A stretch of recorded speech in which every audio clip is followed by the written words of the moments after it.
Assalamualaikum warahmatullahi wabarakatuh. Hadirin yang saya muliakan, dunia ini akan habis waktunya karena dia fana. Dunia ini akan ditutup dengan sebuah nama yang namanya kiamat. Waktu kiamat ini perkara gaib, yang mana yang tahu hanya Allah Subhanahu wa ta'ala. Tanggal berapa, jam berapa, siang atau malamnya, yang tahu hanya Allah Subhanahu wa ta'ala. Tahun berapa, yang tahu hanya Allah Subhanahu wa ta'ala. Tidak ada seorang pun yang tahu. Jibril sekalipun tidak tahu. Nabi Muhammad SAW tidak diberitahu tentang waktu tepatnya terjadinya kiamat. Maka oleh karena itu seorang mukmin itu dia tidak menyibukkan dirinya dengan kapan terjadinya kiamat. Hari hanya kapan. Ya. Akan tapi yang wajib dia alihkan perhatian besarnya adalah kepada bekalnya. Bekal untuk menghadapi kiamat. Apa saja yang telah dipersiapkan dari amalan-amalannya untuk kiamat yang akan tiba itu. Dalam hadis Nabi SAW, hadis Sahih Bukhari, sahabat yang mulia Anas bin Malik radhiyallahu an memberitakan kepada kita bahwasanya datang orang Arab Badui, seorang laki-laki dari penduduk Badui min ahli al-badiyah. Ini yaskunu as-sahra, mereka yang tinggal di padang pasir, masyarakat pedalaman. Ada yang mengatakan laki-laki Badui ini bernama dia Dzul Khuwaisirah al-Yamani. Dia ini orang yang dalam hadis yang menyebutkan tentang kencing dalam masjid. Nah, kita sering mendengar suatu ketika datang seorang Arab Badui masuk ke masjid Rasulullah SAW, kencing dari situ, sehingga sahabat-sahabat lain pada marah. Namun Nabi menghentikan, melarang mereka, biarkan dia kencing sampai selesai. Dalam hadis ini juga dikatakan yang bertanya ini adalah laki-laki tersebut. Dia bertanya kepada Nabi SAW an waqti qiyamis sa'ah, tentang waktu terjadinya kiamat. Faqala lahu an-nabiy sallallahu alaihi wasallam, maka Nabi sallallahu alaihi wasallam mengatakan wailak. Wailak ini adalah doa bil halak, doa kebinasaan, celaka kamu. Akan tapi maksud kata-kata wailak dalam hadis ini bukanlah mendoakan kecelakaan untuk dia, mendoakan kebinasaan, bukan. Akan tapi ini bentuk ta'nif.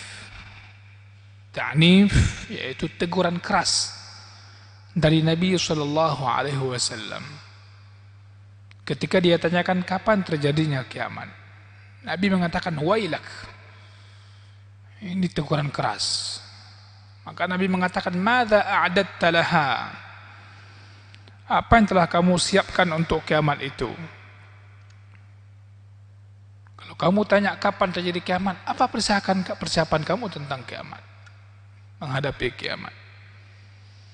Maka Nabi menegur keras pertanyaan akan kapan terjadi kiamat itu, agar dia lebih fokus menyibukkan dirinya kepada perkara yang lebih penting, yang lebih bagus bagi dia,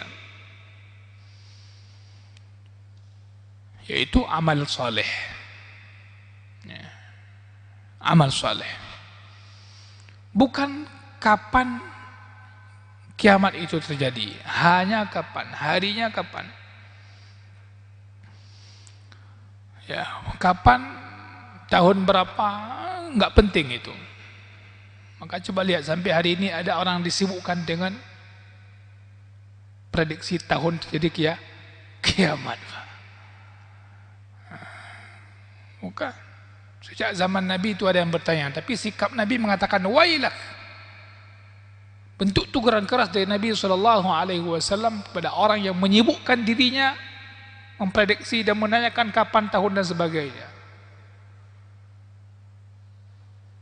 Tapi Nabi menekankan pertanyaan itu tidak penting, tapi yang penting kamu mempersiapkan amal soleh kamu, karena inilah yang penting untuk kiamat. Maka kalau kita membahas hadis-hadis tentang kiamat, Masya Allah, intinya adalah bagaimana seseorang mempersiapkan diri untuk kiamat. Bukan cari kalender, coba prediksikan bagaimana dan sebagainya, tidak perlu. Hadirin yang saya muliakan, maka faqala lahu ar-rajul, laki-laki ini setelah mendengar Nabi SAW mengatakan demikian, dia menjawab, ma a'adattu laha illa anni uhibbu Allah wa rasulah. Aku tidak mempersiapkan persiapan apa-apa untuk kiamat itu, melainkan bahwasanya aku ini mencintai Allah dan Rasulnya. Persiapan lain hana yang nalun cinta, saya cinta kepada Allah dan Rasul. Walam yadhkur ghairaha min al-ibadat. Dia enggak menyebutkan ibadat-ibadat lain. Dia enggak menyebutkan ibadat-ibadat lain. Tidak menyebutkan ibadah hati, tidak menyebutkan ibadah yang bersifat ibadah badan, fisik, tidak menyebutkan ibadah harta, enggak. Ya. Kenapa? Kenapa dia enggak sebutkan ibadah-ibadah lainnya, ibadah hati, ibadah badan, ibadah harta? Kenapa? Dia hanya mengatakan, sungguh aku mencintai Allah dan Rasulnya. Pakonnya. Kakak begah lun dalam sembahyang, qabliyah subuh, sunat fajar, dalam sembahyang tahajud, dalam puasa, hana begah. Kenapa? Karena itu semua furu'an lil mahabbah. Itu semua merupakan cabang-cabang daripada kecintaan. Ya. Itu semua sesuatu yang dilahirkan dari kecintaan kepada Allah dan Rasul. Salatnya itu karena cinta kepada Allah dan Rasulnya, dan seterusnya. Maka kita di sini mengetahui bahwasanya al-mahabbah, kecintaan itu, ini merupakan tingkatan-tingkatan yang memiliki kedudukan yang tinggi pada orang-orang yang ingin mempersiapkan dirinya sebagai bentuk kecintaannya kepada Allah dan Rasulnya. Ya. Orang ingin berjumpa dengan Rasul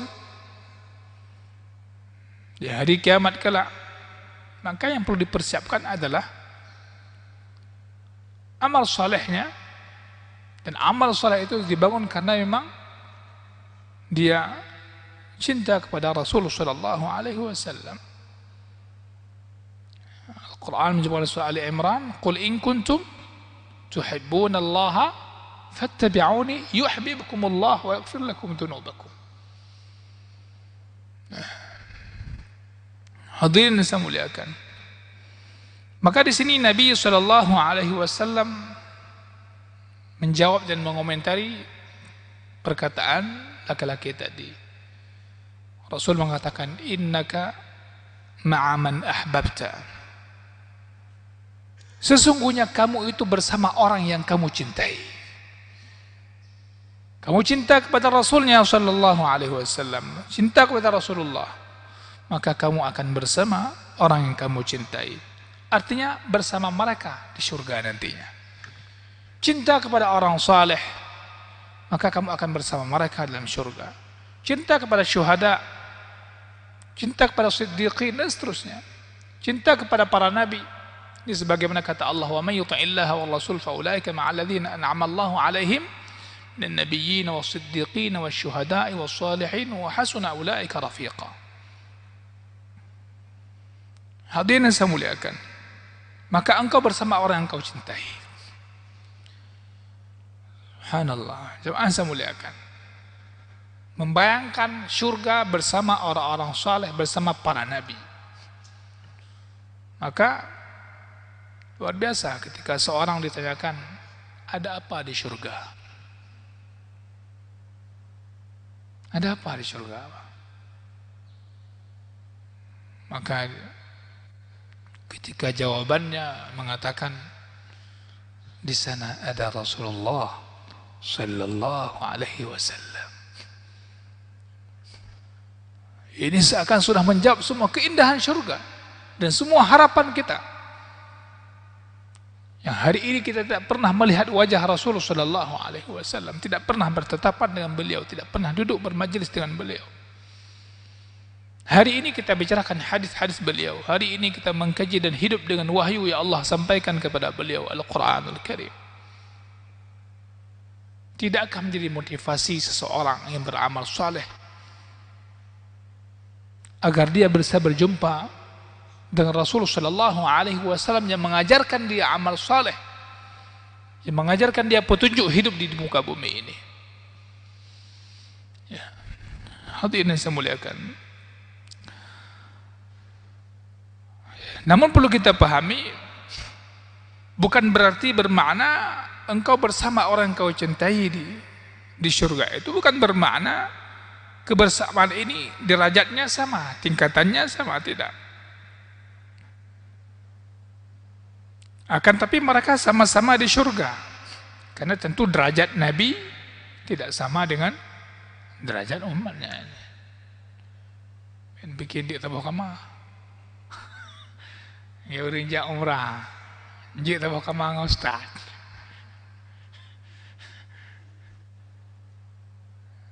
Tidak. Tapi sama-sama. Dia sama-sama sebuah hotel. Beda tingkat. Maka dikatakan al-murad laisa al-murad bin ma'iyyati at-tasawi fi ad-darajah wal manzilah. Akan tapi maksudnya adalah masing-masing dari setiap mereka penduduk surga ini memungkinkan mereka untuk melihat yang lainnya walaupun jauh tempatnya. Sama-sama di surga. Allah. Karena inilah yang menjadikan hijab ini sudah hilang. Sehingga apabila hijab ini sudah hilang, mereka mampu menyaksikan satu dengan lainnya. Apabila mereka ingin melihat dan berjumpa, mereka mampu untuk berjumpa.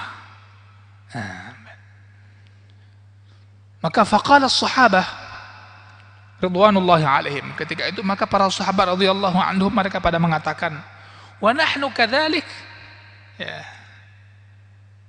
Wa nahnu kadzalik. Wa nahnu kadzalik.